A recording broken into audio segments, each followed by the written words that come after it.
Hello' everyone, good morning. চাওকচোন মোৰ লগত কেনেকুৱাবিলাক হৈ থাকে। মই ভাবিছিলোঁ আজিৰ পৰা অলপ ডায়েটটো মেইনটেইন কৰিম, কিন্তু আমাৰ এখেতে কৈছে যে আজি বতৰটো ইমান ভাল, হাঁহ মাংস খাম। আৰু এইফালে চাওকচোন মোৰ হেডফোনডালো বেয়া হৈ থাকিলে। এইটোতো মাথা গৰম হৈছে ৰাতিপুৱাই।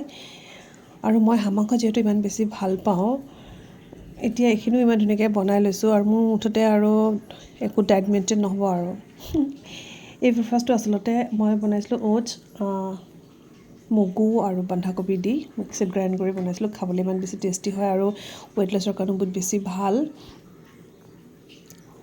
কিন্তু কি ক'ব আৰু, আজিৰ কাৰণে যদি হাঁহ মাংস আনে খাই দিম আৰু দুপৰীয়া ভাতটো, হয় নাই? ইমান বেছি লোভনীয় এটা মাংস। আৰু এটা কথা কওঁ, বহুতে মোক সুধি থাকে মই কপালত কি লওঁ। এয়া হৈছে সাই বাবাৰ উদি। ৰাতিপুৱা যেতিয়া পূজা কৰোঁ বাবাৰ উদি আৰু চন্দনৰ ফুট সদায় লওঁ। তো দিনটো আৰম্ভ কৰিছোঁ।